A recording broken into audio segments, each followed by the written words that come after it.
الحمد لله الذي حق حمده الحمد لله الذي حمدا طيبا مباركا فيه الحمد لله الذي نحمده ونستهديه ونتوب إليه ولا نعبد إلا إياه ونتوكل عليه اللهم صل وسلم وأنعم على سيدنا محمد وعلى آله وعلى أصحابه ومن ذرياته ومن تبعهم بإحسان إلى يومنا هذا وبعد أوصيكم وإياي نفسي بتقوى الله فقد فاز المؤمنون المتقون حيث قال تعالى ومن آياته أن خلق لكم من أنفسكم أزواجا لتسكنوا إليها وجعل بينكم مودة ورحمة إن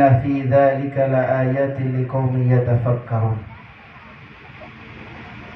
Para hadiahkan oleh Allah Subhanahu wa Ta'ala, disejajarkan dengan penciptaan langit dan bumi, agar kita betul-betul perhatian, karena memang urusan ini sangat besar.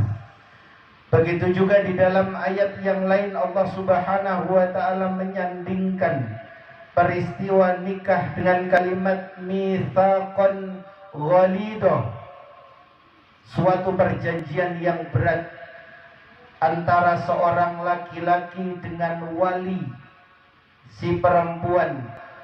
Perjanjian yang disandingkan oleh Allah sejajar dengan perjanjian Nabi Musa kepada Allah Subhanahu wa Ta'ala dan perjanjian para ulul azmi kepada Allah di dalam dakwanya. Satu perjanjian yang sangat istimewa di dalam pernikahan kita, karena kita tahu setelah akad nikah diucapkan oleh mempelai laki-laki dengan bapak si perempuan, semua tanggung jawab berubah. Tahukah kita ibadah apa yang disunahkan oleh Rasulullah setelah akad nikah itu diucapkan? Para ulama mengatakan yang harus dilakukan adalah sholat 2 rakaat dan mengecup kening seorang wanita tersebut yang sudah sah menjadi istrinya dengan sebuah doa, Allahumma inni as'aluka khairaha wa khaira ma jabaltaha alaiha wa a'udhu bika min syarriha wa syarri ma jabaltaha alaiha. Syekh Utsaimin mengatakan, tidaklah ibadah itu disunnahkan kecuali agar kita di dalam pernikahan, sebuah ibadah yang panjang, kita hadirkan Allah di dalamnya. Karena segala urusan yang kita hadapi ketika Allah hadir di dalamnya, seseorang akan kemudian bisa mempertahankan cintanya. Ada seseorang yang nikah karena kecantikan pasangannya. Ada seseorang yang menikah karena kekayaan pasangannya. Ada seseorang yang menikah karena nasab dan kedudukan pasangannya. Suatu hari Sufyan Ats-Tsauri didatangi 2 saudaranya, kakak beradik, yang satu bernama Muhammad, yang satu bernama Imran.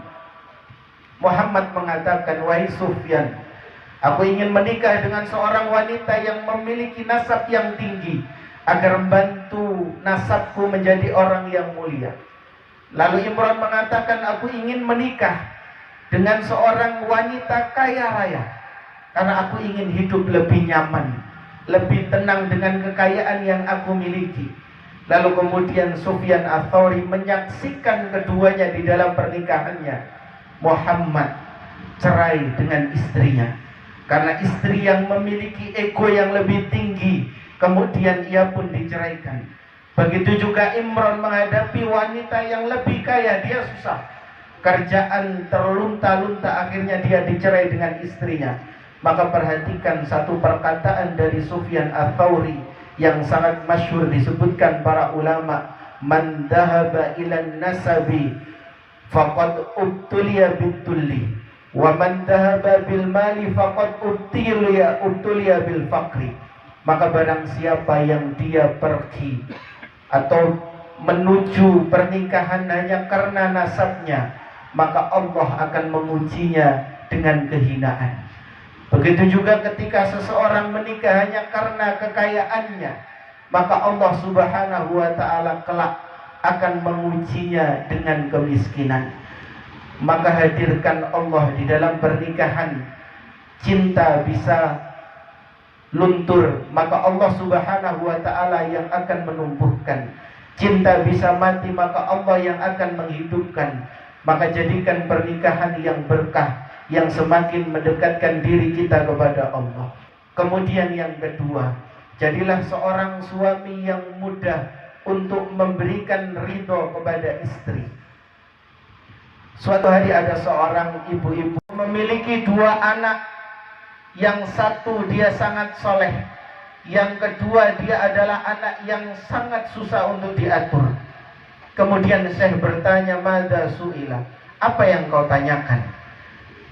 Kemudian si ibu ini mengatakan, "Wahai Syekh, 2 anak ini lahir dari orang tua yang sama, dididik dengan cara yang sama. Kenapa memiliki hasil yang berbeda?" Kemudian Syekh Saleh Al-Munajjid mengatakan, "Bolehkah aku bertanya sesuatu kepada engkau?" "Boleh wahai Syekh. Bagaimana keadaanmu ketika engkau mengandung anak pertama dan bagaimana keadaanmu ketika engkau mengandung anak yang kedua?" Maka kemudian si ibu ini bercerita, "Wahai Syekh, ketika aku hamil anak pertama, suamiku dan aku adalah orang yang saling mencintai. Kita saling menasihati dalam kebaikan dan ketaatan, saling memberikan motivasi di dalam ibadah kepada Allah. Akan tetapi ketika anak kedua aku kandung, suamiku kehilangan pekerjaan. Dia sangat mudah sekali di dalam emosi, dia sangat mudah sekali di dalam membentakku. Maka aku memiliki hubungan yang tidak baik ketika aku mengandung anak kedua." Lalu kemudian Syekh Saleh Al-Munajjid mengatakan, begitulah keadaan seorang anak. Ketika orang tuanya taat kepada Allah, maka kemungkinan besar anaknya pun akan demikian. Akan tetapi sebaliknya, ketika orang tuanya jauh dari Allah Subhanahu wa ta'ala, maka mereka pun akan mendapati anaknya jauh dari Allah. Maka jadilah seorang suami yang mudah untuk memberikan ridho kepada istri karena sangat berpengaruh kepada anak-anaknya. Begitu juga sebagaimana yang dikatakan oleh Syekh Utsaimin, jadilah laki-laki yang gampang untuk memaafkan istri, gampang untuk meridhoi istri, karena jangan sampai kelak di akhirat ibu dari anak-anak kita adalah orang yang tidak bisa masuk ke dalam jannah karena dia terhalangi ridho dari suaminya. Tamu undangan yang dimuliakan oleh Allah Subhanahu wa ta'ala, kemudian yang ketiga, kepada Mas Faisal dan Mbak Faul, perhatikan kedua orang tua kalian. Lihatlah bahwasanya rambut mereka sudah memutih, wajah mereka sudah keriput. Maka hadirkan di dalam pernikahan kalian sebagai sesuatu yang bisa membanggakan dan membahagiakan mereka berdua. Jangan sampai pernikahan yang kalian lakukan menjadikan hubungan kalian buruk kepada orang tua kalian. Karena sungguh apa yang kalian tanam kepada mereka, apa yang kalian berikan kepada mereka, kelak akan diberikan oleh anak kalian kepada kalian. Beliau mengatakan, "Man waqara walidayhi waqara ilaihi waladan salih, wa man lam yuwakkir ila walidayhi lam yuwakkir ilaihi waladan salih." Barang siapa yang dia memuliakan kedua orang tuanya, kelak Allah Subhanahu wa ta'ala akan memberikan dia seorang anak yang sangat hormat sebagaimana ia memuliakan orang tuanya. Akan tetapi sebaliknya, barang siapa yang dia tidak memuliakan kedua orang tuanya, sungguh kelak dia akan mendapati anaknya durhaka kepadanya, dampak daripada sikap dia kepada kedua orang tuanya. Maka adalah mahabbatul khidmah, Maka jangan sampai kemudian setelah pernikahan hubungan dengan orang tua menjadi buruk, akan tetapi justru semakin baik. Kemudian pesan yang terakhir, fahami kedua, salinglah memahami di antara keduanya. Surah Al-Qadi, beliau pernah ditanya seseorang ketika meminta nasihat nikah, lalu beliau mengatakan, sungguh pernikahanku dengan istriku selama 30 tahun tidak pernah terjadi pertengkaran sedikit pun.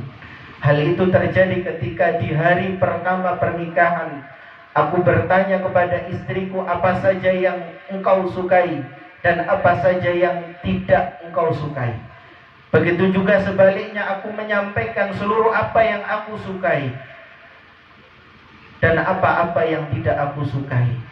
Karena sesungguhnya ketika seseorang itu dipasangkan oleh Allah, laki-laki dan perempuan memiliki karakter yang berbeda.